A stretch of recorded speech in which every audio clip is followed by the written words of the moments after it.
अस्सलाम वालेकुम and hello everyone, welcome back to the channel. We hope आप सब ठीक ठाक होंगे, खैरियत से होंगे। आज जिस वीडियो पे हम रिएक्ट करने जा रहे हैं उसका टाइटल है जी savour the flavour the best cheese crafted in Kishoreganj Bangladesh. अच्छा, किशोरगंज के बारे में तो हमने कुछ वीडियोस में इसके बारे में सुना भी है हमने हाँ कि भाई बेस्ट चीज जो बांग्लादेश में मिलता है वो यहाँ पे बनाया जाता और है। यहाँ की एक दो हाउस भी हमने देखी हैं, जिसमें से एक तो वो निकली हाउस थी। एग्जैक्टली, और हमने वहाँ पे सारे वो उनकी कैटल फार्मिंग को भी देखा। जी बिल्कुल। पैनोरामा डॉक्यूमेंट्रीज की वीडियो है, चलते हैं, इनसे अच्छा कौन एक्सप्लेन कर सकता है। वीडियो को देखते हैं, उसके बाद करते हैं डिस्कशन। चलिए, इससे पहले वीडियो को स्टार्ट करें, चैनल पर नए तो प्लीज सब्सक्राइब कर लें और बेल आइकन प्रेस करना बिल्कुल मत भूलिएगा। तो चलिए चलते हैं अपनी वीडियो की तरफ और हम हैं आपके रिएक्टिंग नेबर्स।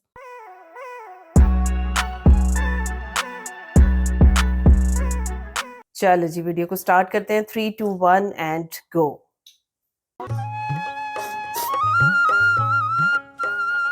ভাসান পানি নেমে যাওয়া বিস্তীর্ণ ওই হাওরাঞ্চলের নাম বড় হাওর। প্রায় 20,000 একর আয়তনের বিশাল এই হাওর কিশোরগঞ্জের অষ্টগ্রাম উপজেলায় দখল করে আছে প্রায় 6,770 একর জায়গা। 6,700 समथिंग। ঘাসে ভরা পর্যাপ্ত চারণভূমি থাকায় গবাদি পশু লালন পালনের আদর্শ জায়গা এই বড় হাওর।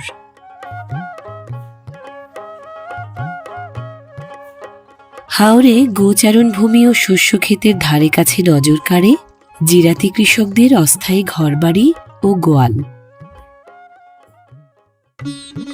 জিরাতি নামের বহিরাগত কৃষকরা শুকনো মৌসুমে 6 মাস হাওরেই কাটান জীবিকার রসদ জোগাড় করতে। देखो साफ सफाई कर रहे हैं उनकी।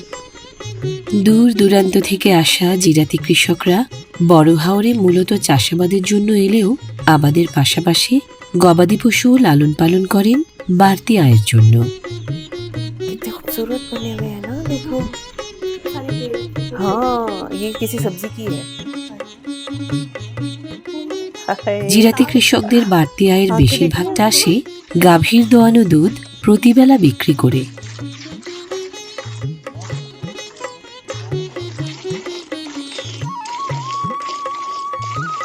গবাদি পশুগুলো হাওরের সবুজ ও সতেজ ঘাস খাওয়ায় নির্ভেজাল ও ননি প্রধান বলে সুনাম আছে এখানকার দুধের।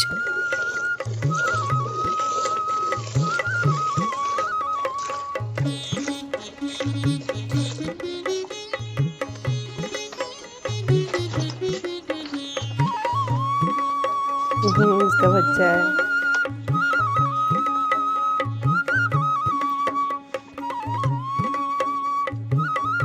প্রথমবার সকালে, দ্বিতীয়বার বিকেলে, দিনে সাধারণত 2 বার গাভীর দুধ দোয়ানো হয় এখানে। दिन में 2 बार कलेक्ट किया जाता है।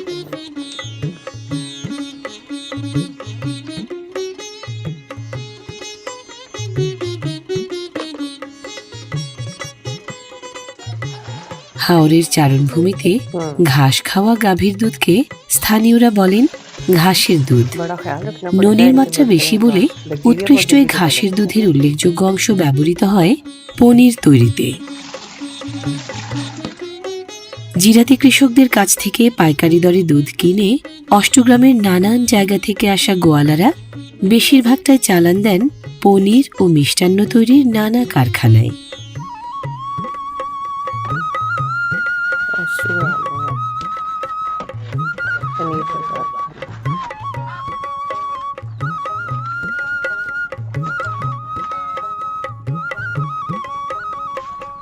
নাম রঞ্জিত ঘোষ, বাড়ি কাস্তুল। এখানে আসি জোয়ান সাহেব আয়া দুধ তুলি সকাল 7টার দিকে আসি, নিজে গায়ে ধোয়াই, দুধ দিয়ে যায় 11টা বাজে, দিয়া অষ্টগ্রাম যাই, কাস্তুল বাজারে দুধ দেই, মিষ্টি দোকান পনির হবে কিছু দেই, গায়ে ধোয়াই, দুধ নেই, কষ্ট হই, বারদা নিয়ে ওই রুডো তুললে আবার গাড়িতে যাবো।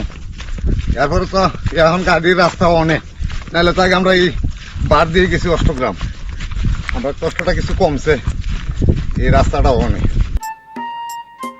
হাওড়াঞ্চলের প্রবচন, বর্ষায় নাও, হেমন্তে পাও। পানির্ভর চলাচল ব্যবস্থার দুর্ভোগের কারণে একসময় উদ্বৃত্ত দুধ বাজারজাত করতে না পারায় ফেলে দিতে হতো নদী খালের জলে। এ কারণে সংগৃহীত দুধ কাজে লাগানোর জন্য পনির ও মিষ্টান্ন তৈরির ক্ষুদ্র শিল্প গড়ে উঠেছে বড় হাওর সংলগ্ন নানা জায়গায়। জীবিকার নানা রসদ যোগানো এই বড় হাওরের সাথে স্থানীয় বাসিন্দাদের জীবন নিবিড় বাঁধনে বাঁধা। হাওর শাসিত কিশোরগঞ্জের অষ্টগ্রাম উপজেলা সদর থেকে প্রায় 10 কিলোমিটার উত্তরে এই বড় হাওর। শুকনো মৌসুমে জেগে ওঠা আর বর্ষা মৌসুমে ডুবে থাকা এই হাওরাঞ্চলে এখন আগের চেয়ে কিছুটা সহজে আসা যায় ইটনা মিঠামইন অষ্টগ্রাম সড়ক তৈরি হওয়ায়। वो राउंड अबाउट है ना जिसके ऊपर बता रहे 3 रास्ते जाते हैं। বড় হাওর থেকে প্রায় 10 কিলোমিটার দক্ষিণ পূর্বে এলে নজর কাড়ে মধ্য অষ্টগ্রামের এই মৌলভীবাজার গ্রাম।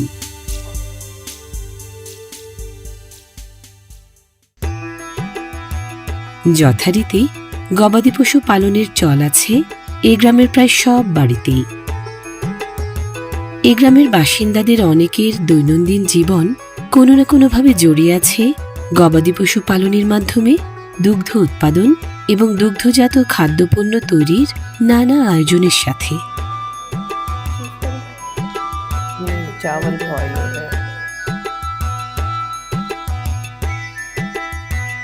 ये उनकी रूटीन दिखा रहे हैं ना गाँव की। মৌলভীবাজার গ্রামে যেমন হাওর থেকে আসে দুধের চালান, তেমনি বাড়ি বাড়ি থেকেও সংগৃহীত হয় দুধ। ये देखो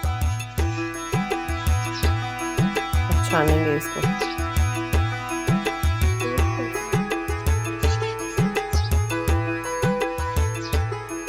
হাওরাঞ্চল থেকে ঘাসের দুধ বেশি মেলে পৌষ থেকে চৈত্র এই 4 মাসে। তাই চালান আসা দুধ দিয়ে এ সময়টায় পনির তৈরিরও ধুম পড়ে অষ্টগ্রামের গ্রামে গ্রামে।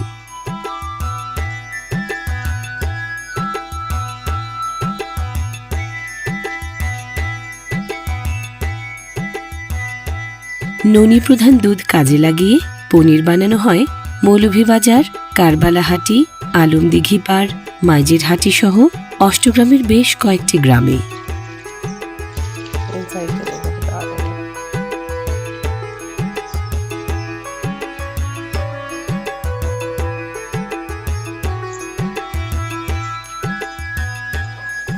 দুধ সংগ্রহ সহ পনির তৈরির ধাপভিত্তিক প্রতিটি কাজে এখানকার নারীরাও সমান তালে শ্রম দেন পুরুষের সাথে পাল্লা দিয়ে।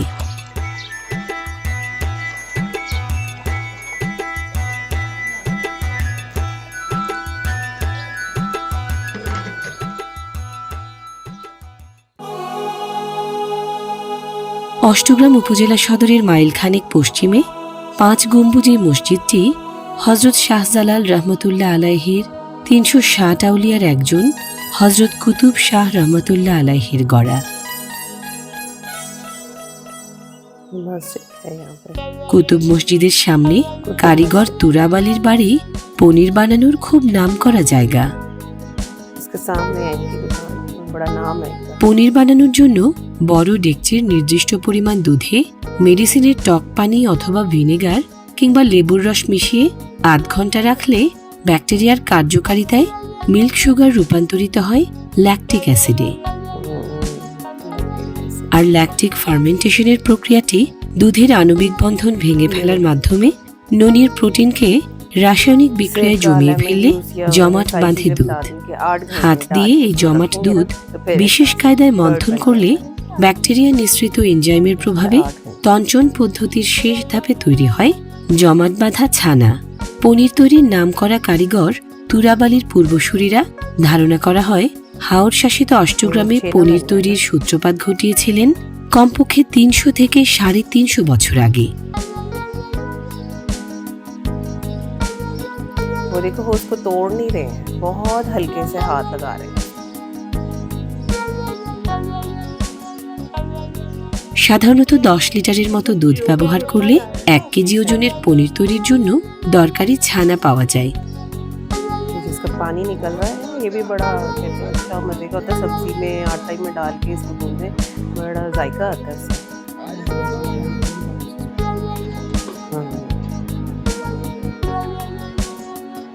और देखो कहाँ 1-1 किलो का পনির তৈরির ব্যবহারযোগ্য ছানা মেলে ছানার পানিটুকু সরিয়ে ফেললে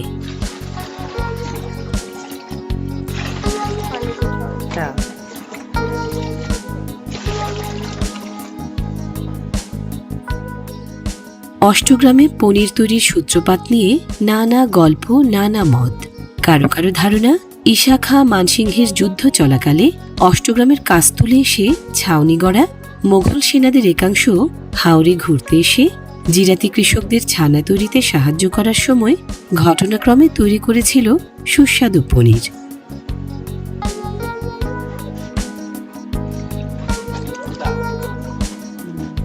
कितनी प्यारी है। বাঁশ দিয়ে বানানো বাটি আকৃতির টুকরির ভেতরে জমাট বাঁধা ছানা ঠেসে ঠুসে ভরে কাঙ্ক্ষিত পনির এভাবেই এখন তৈরি করেন মসজিদ পাড়ার তুরাবালি এবং অন্য জায়গার বাকি কারিগররা।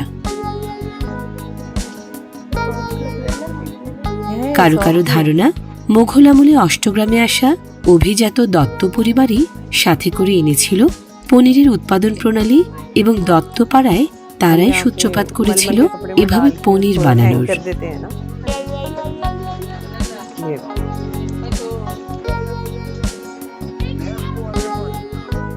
খাঁটি দুধের সবটুকু ননি ব্যবহার করায় অষ্টগ্রামের ফুল ক্রিম পনির যেমন বিশ্বমানের, তেমনি স্বাদ ও ঘ্রাণে দেশ সেরা। পুষ্টি ও খাদ্যমানেও পনির বেশ এগিয়ে। প্রাকৃতিক প্রোটিন, মিনারেল, ভিটামিন ও উপকারী সম্পৃক্ত চর্বির সমৃদ্ধ এক উৎস এই পনির।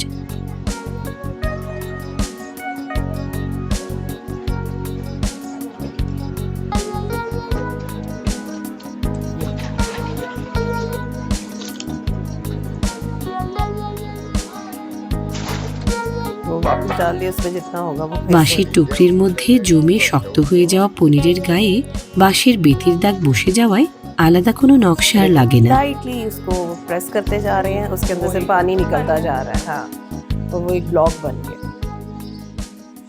আমি আমার বাপ দাদারা বানাইছে, আমিও 52 বছর ধরে তৈরি করতেছি। তবে আমার এটা হলো ঐতিহ্য ব্যবসা, মানে অতি সুনামের সহিত করতেছি। ফুল ক্রিম এসব পনির 3 রকম স্বাদের: লবণ দেয়া, হালকা লবণ দেয়া এবং লবণ ছাড়া। পনির যেমন বহনযোগ্য, তেমনি এর শেলফ লাইফও দীর্ঘ।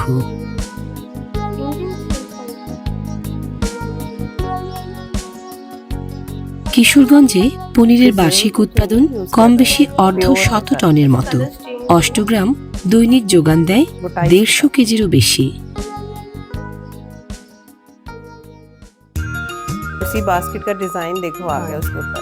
ये वो है ना जो बड़े बड़े मॉल्स में आपको प्लेन रैप में मिलते हैं ना, जो होटल्स वगैरह में। হাওরে ধানের আবাদ বাড়ায় চারণভূমি কমছে, ট্রাক্টর টিলারের ব্যবহার বাড়ায় গরু মহিষও কমছে, তাল মিলিয়ে কমছে পনির উৎপাদক পরিবারও। অথচ অষ্টগ্রামের সুস্বাদু এই পনিরের চাহিদা দিন দিন বাড়ছেই বাজারে।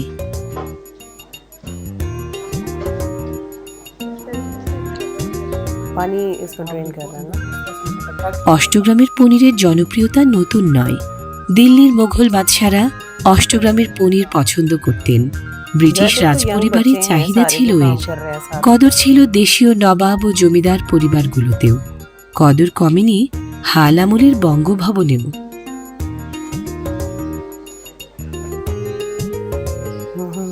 प्यारा लग रहा है ना, सेट हो गया ना। নোনতা পনিরের আশ্চর্য ঘ্রাণ আর স্বাদ কি দেশে, কি বিদেশে, কি বিশেষ ব্যক্তি, কি সাধারণ মানুষ যুগে যুগে মন জিতেছে সবার। अब देखो फ्लेवर्स तो आप আমি মোহাম্মদ সাবেকুল সাব্বির। আমরা বন্ধু বান্ধব মিলে আসছি কিশোরগঞ্জ তারেল উপজেলা থেকে। আমরা অষ্টগ্রাম পনির খাওয়ার জন্য আসছি। অষ্টগ্রাম পনির অনেক বিখ্যাত, অনেক সুস্বাদু, অনেক মজা। তুরাবালি কাকা এখানে আপনার দীর্ঘ 50 বছর যাবত উনি পনির বানাইতেছে।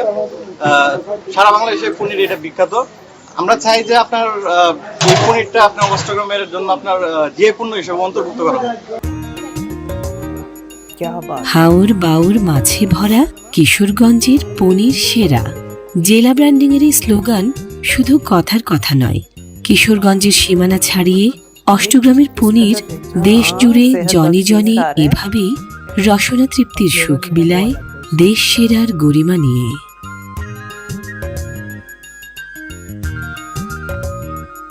बहुत अच्छी, बहुत इन्फॉर्मेटिव वीडियो थी और पहली बार हम लोगों ने ये देखा है कि बगैर किसी मशीन के चीज़ को किस तरह से विलेज में प्रोसेस किया जाता है और वो सारी चीज़ें हमें देखने को मिली। अच्छा, बिल्कुल। इससे पहले हम लोगों ने जब निकली हाउर को देखा था हाँ ना, जी। तो हम इस तरह से चीज़ों को समझ नहीं पाए थे, लेकिन अब जब पानी नहीं है वहाँ पे तो वो जगह कितनी खूबसूरत लग बिल्कुल रही है। और आप ऐसा देखिए ही कैटल है। फार्मिंग कितने बड़े एरिया पे हाँ, हो हाँ रही है। जी। हाँ, बिल्कुल ऐसी मतलब उसमें भी हम वीडियो में देख रहे थे, मुझे याद आ रहा था अच्छे से कि हमने वहाँ पे सारा यही देखा था कि कैटल फार्मिंग कैसे की कैसे जा की रही है, जाती है। अपने मवेशियों को उन्होंने कैसे रखा हुआ है, वो सारी चीज़ें। ऐसे। और अब यहाँ पे क्योंकि हम एक प्रोसीजर देखने जा रहे थे कि किस तरह से कलेक्शन की जाती है मिल्क की और किस तरह से आगे पूरा प्रोसेस होता है, प्रोसेस वो होता है। चीज़ बड़ी अच्छा, ज़बरदस्त इस थी। बिल्कुल प्रोसेस में ऐसे आप ही है। नोटिस करें कि हमने उनको कहीं पे भी दूध को पकाते हुए नहीं देखा। हम नहीं तो देखा, हल्का सा हाँ। स्टोव हाँ पे जी, उसको गरम करते हैं, हाँ। उसके गरम बाद हाँ। करते हैं। करते हैं ना, बिल्कुल। उन्होंने उसको जो है वो नॉर्मल रूम टेम्परेचर पे किया वो है। इस वजह से यस। बेटे कि उन्होंने ताज़ा दूध लिया हाँ ना, जी। बिल्कुल जी। ताज़ा लिया, सो उनको ज़रूरत नहीं है उस चीज़ की और वो उसी तरह से मतलब हम तो छोटे-छोटे से 1-1 किलो दूध ले लिया और उसको हम इस तरह वो से तो पूरा करते हैं। पूरी देखो वो कर रहे हैं हाँ, कुक। और हाँ, उसके ऐसे अलावा ही। आप देखें कि जब उन्होंने मिल्क को कलेक्ट कर लिया तो उन्होंने कोई चीज़ डाली हुई थी बीच में। हाँ। हाँ, नज़र आ वो रही थी बीच उसका में मुझे तो समझ कहीं नहीं आया से। कि वो क्या वो चीज़ उसके होगी। बारे में मुझे भी समझ नहीं आया, वो ज़रूर आप बताइएगा कि मतलब स्टार्टिंग में जब मिल्क कलेक्ट कर लिया उन लोगों ने, तो ब्लू वाले कंटेनर हाँ के अंदर जी। कुछ ऑलरेडी डला हुआ हो था। सकता है कोई ऐसी चीज़ हो जो बैक्टीरिया से बचाती हाँ, हो मिल्क को। हाँ, कुछ इसी तरह से क्योंकि आप देखो ना कि जो ताज़ा दूध होता है वो हाँ, खराब भी बहुत जल्दी खराब होता होता है। है। सो आपको साफ-सफाई का भी बहुत ख्याल रखना पड़ता है। बिल्कुल। लेकिन ख़ैर आप देखो कि उन्होंने डिफरेंट-डिफरेंट जगहों के ऊपर दिखाया कि कैसे-कैसे चीज़ को बनाया बनाया और जाता जाता है है। वहाँ खास पे। तौर पे जो उन्होंने वो बास्केट्स ली जिसके लिए उन्होंने उसको हाँ। किया, वो कितनी क्यूट लग रही थी। बहुत बिल्कुल अच्छा लग रहा ऐसे था। ही है। अच्छा, फिर एक प्रोसीजर हम लोगों ने देखा कि बड़े आराम से हाँ जी। उन्होंने सारे चीज़ को एक साइड पे कलेक्ट किया। जोड़ मतलब लिया, एक तो बिल्कुल। वो जो बाबा जी बना रहे थे, जी। बुजुर्ग जो थे, उन्होंने बड़े तरीके से उसको एक साइड पे इकट्ठा किया और कर लिया उन्होंने बताया उन्होंने। कि ज़मानों से जब वो कहते हैं जनरेशन से वो वो लोग कहती ये कि ये काम कर कर रहे रहे हम हैं। अपने बाप दादा के ज़माने से यही हाँ। तो काम कर आप रहे ये हैं। देखेंगे जब वो जो सारा का सारा कर्ड कह लेंगे या जो भी वो हाँ, चीज़ थी, जो चीज़ है बेसिकली हाँ। वो एक साइड पे हो गया, तो जितना भी एक्सेस वाटर था उसको उन्होंने अलग करते उसको गए। हम लोग कहते हैं छेना। छेना, हाँ जी। ठीक है, वो अब वो उससे आगे से बहुत सारी चीज़ें बनती हैं, आपको पता है कि बिल्कुल, मिठाइयाँ भी बनती हैं, सारा मिठाइयाँ भी कुछ होता बनती है। हैं। लेकिन यहाँ पे उन्होंने दिखाया कि भई उसको बड़े हल्के हाथ से उन्होंने उस बास्केट में डाला और जितना पानी वो हाथ से ईज़िली निकल सका वो हाँ जी। निकाल दिया, बाकी उन्होंने उसको ड्राई होने के लिए रख दिया। हाँ जी, और कोई प्रिजर्वेटिव्स यूज़ नहीं किए गए बिल्कुल। यहाँ पे, सो आप ये देखो कि ताज़ी चीज़ डेली बेसिस पे बनती है और लोग उसको हाँ खाते हैं। जी। तो ऐसे नहीं कहा जाता कि भई गाँव के लोगों की सेहतें बहुत अच्छी होती हैं क्योंकि खुराकें बहुत ताज़ा आप ये और देखिए हेल्दी कि खाते 2 हैं। से 3 फ्लेवर्स के उन्होंने बताया हाँ। कि ये चीज़ है और शेल्फ लाइफ इसकी 3 डेज़ 3 की डेज़ है। की ऐसे ही है, दूसरे बिल्कुल। नंबर पे आप ये देखो कि हम लोग जो शहरों में रहते हैं, हम लोग चीज़ को बड़े एक पसंद करते हैं और हाँ, हम लोग हाँ चीज़ उसको का जी। नाम सिर्फ सुनते ही चीज़ें हम लोग क्या कहते हैं? Pizzas, pizza. बर्गर्स मतलब टॉपिंग के तौर पे उसको यूज़ हाँ, करके जी। वो उसको एज़ इट इज़ खा रहे हैं वहाँ पे। बिल्कुल यस, ऐसा ही बिल्कुल और है। है। खास तौर पे जिस तरह की प्रोडक्ट उनकी है, जो क्वालिटी उसकी है, हाँ। वो कभी भी हमें यहाँ पे शहर में नहीं नहीं मिल नहीं मिल मिल सकती। सकती, सकती। मतलब वो लिटरली वहाँ पे ऐसे खा रहे थे जैसे हम लोग यहाँ पे केक खा रहे होते हैं। बिल्कुल। तो अब वो हेल्दी है या ये हेल्दी जो हम लोग खाते हैं? डेफिनिटली वो डेफिनिटली हेल्दी ठीक है ना, है। वो बिल्कुल। सेहत ही सेहत है और क्वालिटी देखो कितनी ऐसा अच्छी ही है। है। सो उन्होंने बताया, सारा प्रोसीजर हमने देखा, बहुत अच्छी वीडियो थी, मज़ा आया हमें ये वीडियो देख के। बाकी कुछ आप बताना चाहते हैं ऐसी चीज़ जो हम नहीं समझ पाए, सो प्लीज़ हमें ज़रूर बताइएगा ताकि हमारी समझ में थोड़ा-सा इज़ाफ़ा हो, हमें अच्छा लगता है चीज़ों के बारे में जान के। वीडियो कैसी लगी, हमारा रिएक्शन कैसा लगा, हमें ज़रूर बताना। अगर अच्छा लगा हो तो वीडियो को लाइक और चैनल को सब्सक्राइब करना बिल्कुल मत भूलिएगा। मिलते हैं आपसे अगली वीडियो में, अपना बहुत ख्याल रखिए।